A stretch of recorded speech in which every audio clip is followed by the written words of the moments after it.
Alright, hello everybody, and welcome to another episode of the Wrestling Report, where I talk nothing but my passion, and that's wrestling.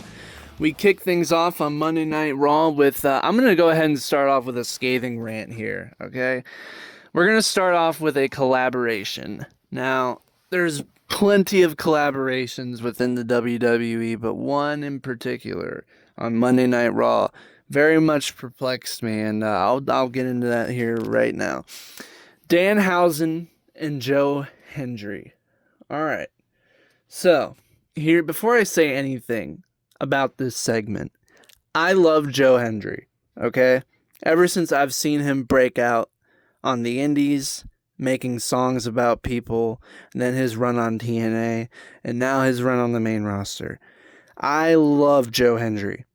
Danhausen, I knew very little about him in AEW. I know he got hooked to Speak, but I've seen him in the WWE, and they've used him like crazy. So I've seen a lot of what he's capable of, and I enjoy it. I love both of these guys individually. What WWE did on Monday night was put them together and give us a concert with Joe Hendry playing guitar as he always would, and Danhausen playing his, I don't even know what they'd call that, some sort of piano or something. It's the vampire piano, whatever. He's got it all. Anyway, they performed this song, and I believe the song is called "I Believe That You Are Cursed," because that was the lyrics to this song. They had a little bit of an opening verse at the beginning, and Danhausen played a little solo. But essentially, Joe Hendry and Danhausen, WWE's two comedy characters at this point, did a concert, and it was quite honestly probably one of the worst WWE segments of all time. It's up there with the Sami Zayn and Bobby Lashley segment. It's up there with the Bayley and Alexa Bliss "This Is Your Life" segment. This was hard to watch. This was hard to listen to. This was hard to take in as a wrestling fan. Now, I don't have a problem with WWE being entertaining. That is in their name, World Wrestling Entertainment. But this whoever came up with this, I don't know. It just felt so weird. You have a match built up for SummerSlam with Danhausen and Dominic Mysterio, and we should be promoting that. They upgraded their match to a human money on a pole match, which I'm fine with. I don't think we've had anything on the pole match in a long time, and it's refreshing that we get to see that kind of match stipulation again. So that's part of the only thing that I liked about the Danhausen stuff this week. But the concert was just awful. It was the whole time. It was just "I believe that you are cursed" for like 5 minutes.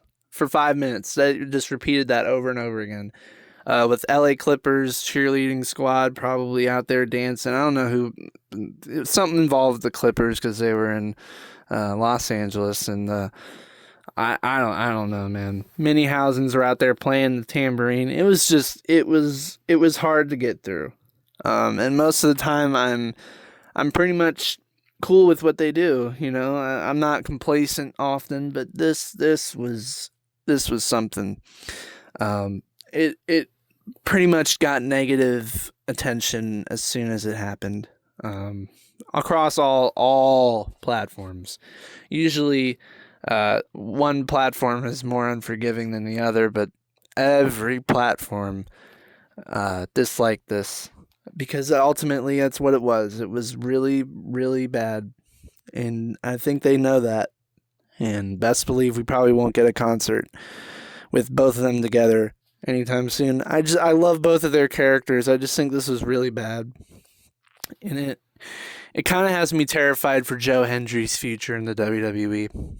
If this was probably a preview of what we can expect out of him If anybody thought he was going to be a world champion on the roster, I don't know. After that, I really don't know. He's entertaining, he's funny, and that's what his appeal is going to be. And there's guys like that. There's R-Truth, there's Danhausen himself. But there's a ceiling to that. There's always a ceiling to that. And I have a feeling, I have an unfortunate feeling that Joe Hendry's going to end up sticking to being a comedy character for the WWE. Danhausen, I mean, that's his whole gimmick, right? That's his whole character. He's built his whole career off of it. And he does a great job at it.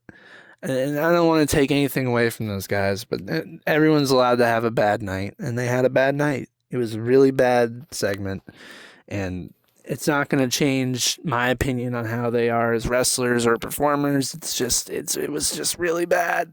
It was really bad. But rant's over. We'll move on to something else that upset me. This whole week was just not great in getting us home for SummerSlam. You know, other weeks building up to it have probably done a better job, but the Brock Lesnar and Obafemi weigh-in. For some reason, the WWE decided they wanted to do a weigh-in for this match, probably to, I don't know, hype this thing up to the maximum.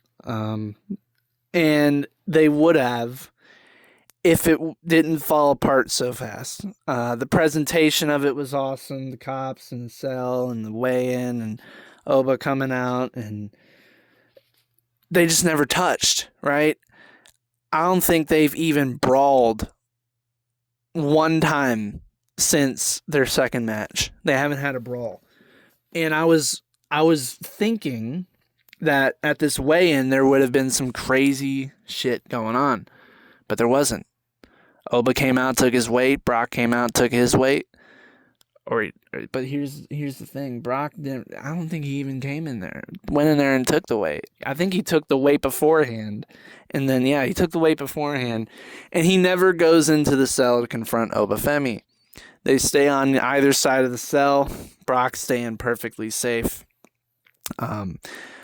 Something was really missing here. Besides Paul Heyman messing up on the mic. It's not his fault, though. I mean, it's the mic going out. The mic was shitting itself.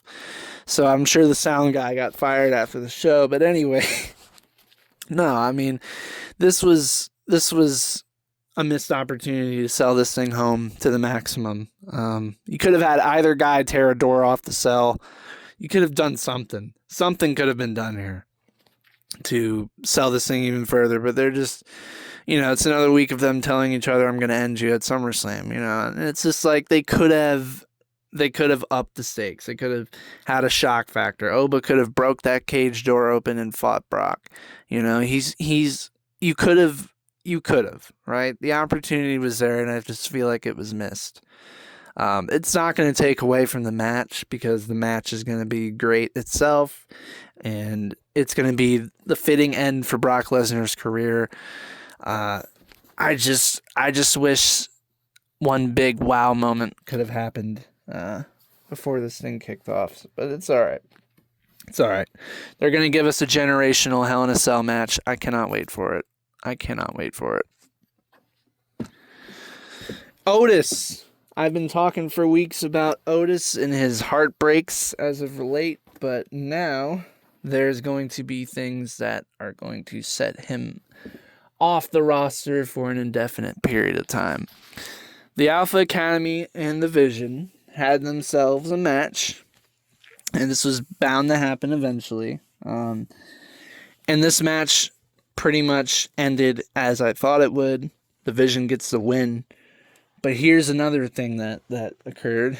Another post-match attack on Alpha Academy, who don't deserve it, right? I mean, we love Otis and Tozawa, but here's what's interesting.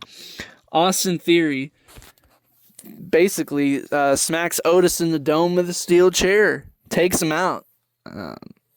Otis has medical updates, quote unquote, that he will be out indefinitely. We don't know at this point where he's gonna be fit in once he comes back. If he comes back, I don't know. But they wrote him off television. Austin Theory has wrote Otis off of television for how long, I don't know. But he got a neck shot to the chair. A chair shot to the neck. I'm not speaking right. Otis's time in the sun will come, but it'll be a lot later than I thought. I figured it would have been maybe at SummerSlam they would have fit that shit in, but no, that's all right. We're gonna stick with what we got, and Otis is gonna come back eventually and get his revenge, and I can't wait for that to happen. He's gonna get his time in the sun. Mark my words. Speaking of somebody who's finally gotten their freaking time in the sun, Raquel Rodriguez has finally won the Intercontinental Championship, the Women's Intercontinental Championship. It's the first time in her career that she has won solo gold. I am super excited for her. She defeated Sol Ruca, and I love Sol Ruca, but her future is world titles, so I'm not worried about her future. Raquel Rodriguez absolutely deserved this. She's deserved this from the moment she's debuted on the main roster. She's been consistent. She's been solid. She had stuff in her personal life that took her out for a while, and then she came back and has really taken this role of the Judgment Day so well. And it's definitely the best stuff she's done in her time in the WWE. And it's paid off. It's paid off. And Judgment Day is just wrapping themselves in gold. Liv Morgan, the world champion who never defends her title. And then we have Dominic Mysterio, the AAA mega champion. They refuse to not let us forget that. But ultimately, Raquel Rodriguez has won the Women's Intercontinental Championship. I'm super happy for her. She deserves this. She needs it.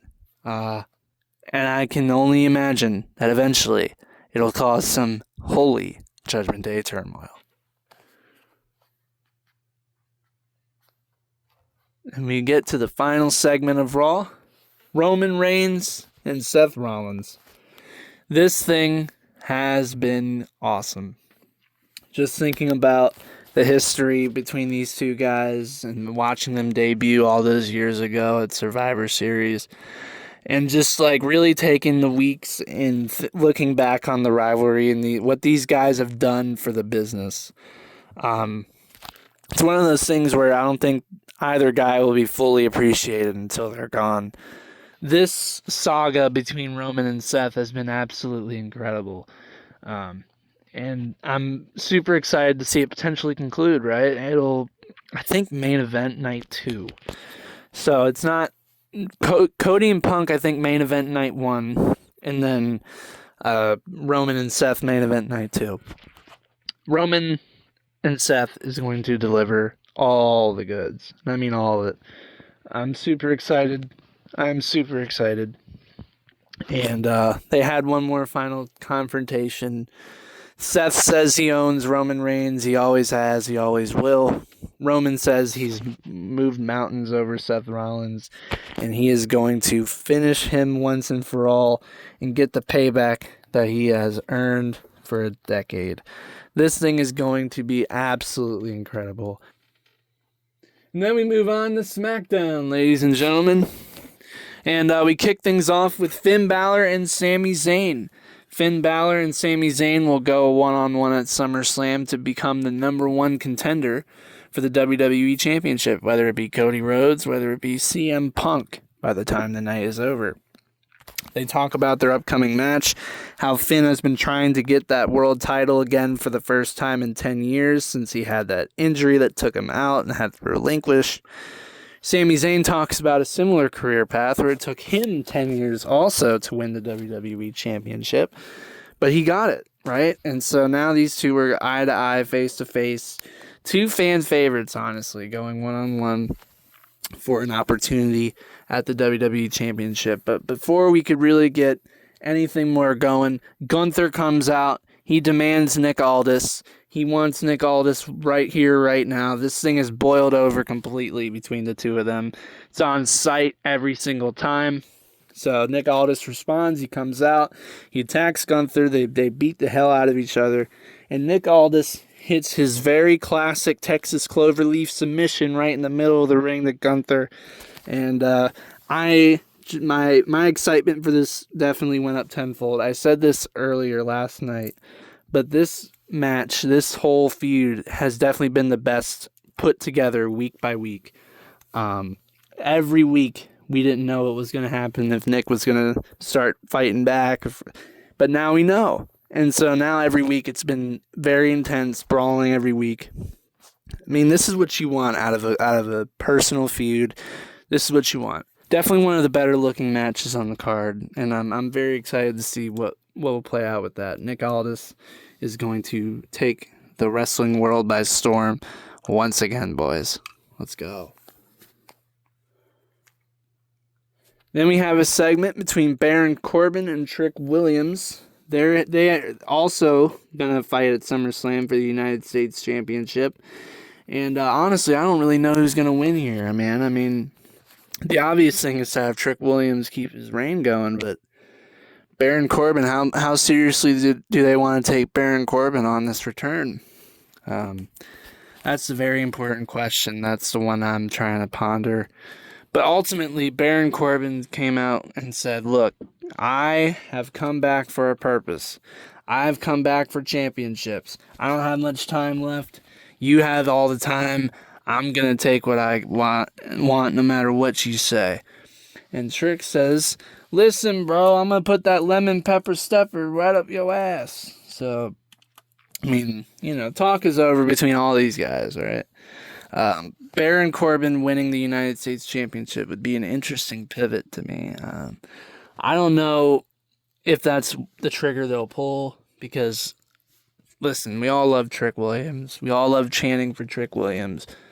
And they know that, so I don't know. I think it would shake things up if Baron Corbin were to win the title. And it would be interesting to see what would happen, but I don't know. I guess that's up to me. It's up to the writer's room and Hunter, Triple H. Right? I don't know. It's not up to me.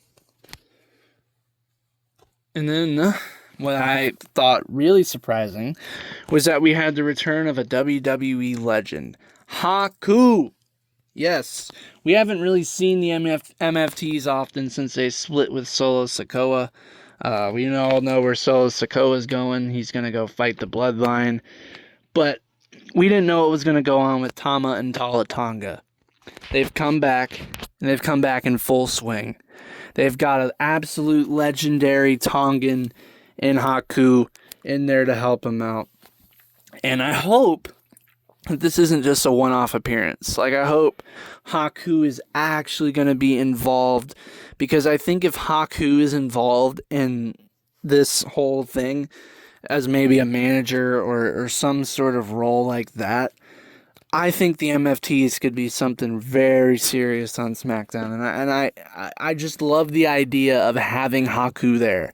Like, having Haku there. Haku is probably one of the baddest motherfuckers on this planet. If you want to read a story or two about Haku, go on ahead and read it. People didn't mess around with Haku back in the day. Anyway, so now that we've got Haku in the mix, I know I should put like a Haku counter every time I say Haku. It's just so fun to say Haku. But anyway, just having him there with Tala and Tama Tonga is super cool, and I'm super excited to see if this thing will kick off even more now with his addition, and super stoked to see that. And then we end Friday Night SmackDown with Cody Rhodes and CM Punk. For weeks and weeks, I've wanted these two to lay hands upon one another. I've said it. I've tried to speak it into existence. But last night, the WWE finally gave it to me. CM Punk and Cody Rhodes, after weeks and weeks of tension and awkward face-to-faces, finally throw some hands. And it was great to see. It's the first time they've touched, physicality-wise, and it's great to see it. It's going to be an all-time classic, I think. And if you don't think so, I don't think you've watched enough CM Punk and Cody Rhodes. putting them two together, it's gonna be fireworks. Punk says he's tired of everybody complaining about him winning the WWE Championship. He took an opportunity. Excuse me. He took an opportunity when it was presented to him, and he didn't miss out on it. So, he's not going to apologize for that. And then Cody Rhodes is sick and tired of CM Punk's fakeness and his I don't know, his love for money instead of making friends. They're so tired of each other. Cody's tired of this back and forth. They finally fight, and I'm very excited to see what will happen between the two of them at SummerSlam. People have been talking about Randy Orton potentially coming back to interfere in Cody's match. People have talked about Drew McIntyre. We have to remember those two names because eventually one of them is going to return, and they're going to return when we least expect it. So I don't know if it'll be at SummerSlam, but the potential of a Randy Orton coming back to screw Cody Rhodes is definitely high.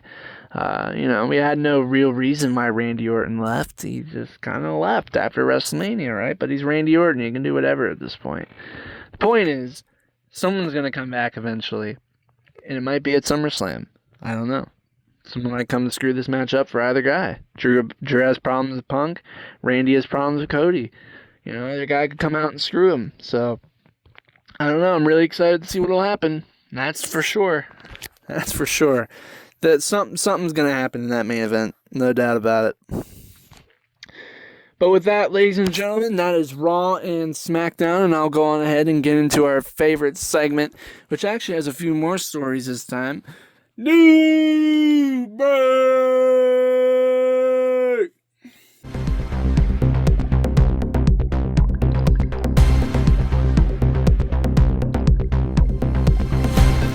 Alright, I'll go ahead and get us started with our AEW All Elite angle. And we have a new AEW Women's World Champion. Willow Nightingale has defeated Thelka. She has won the Women's Championship. I think it was on Dynamite. But she has been a staple of AEW since its inception.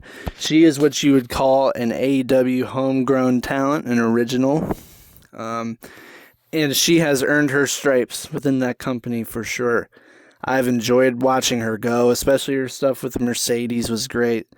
But ultimately, her winning the AEW Women's Championship was the first for her in her career. And she's finally getting the recognition for being one of the staples. And I'm super excited for her, super proud. I just had a voice crack out my ass, but proud for her. And excited to see what comes next for Willow. She has earned that.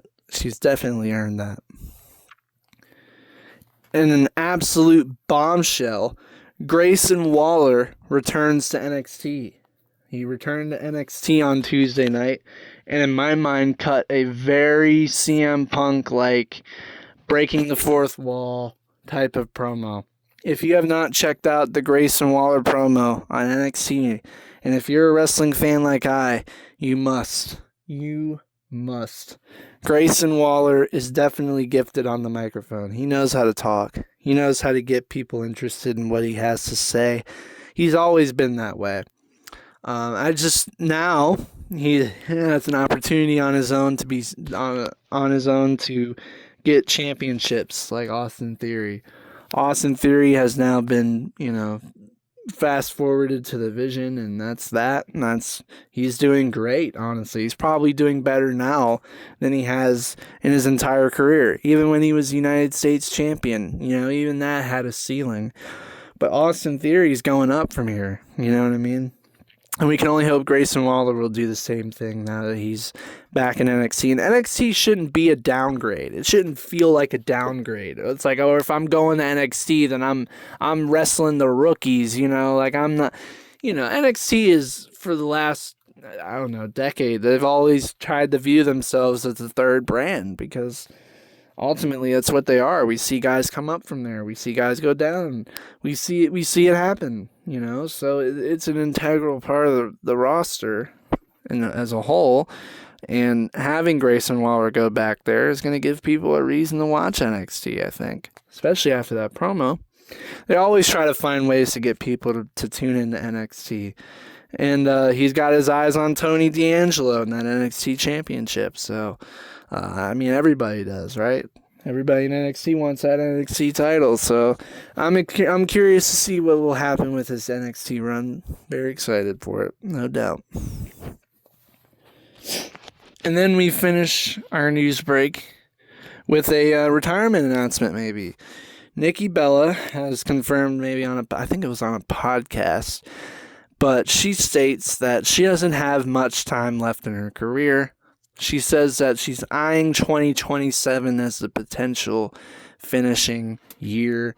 I guess she'll finish out this year, go in the next. I don't know. Whatever the case, I mean, that's the harsh reality, I think, of 2026 and probably beyond, right? A lot of the wrestlers we've grown up with are going to start to retire one by one by one by one. It sucks, right? It's really hard because say what you want about Nikki Bella. Nikki Bella was such an important part of WWE for the women.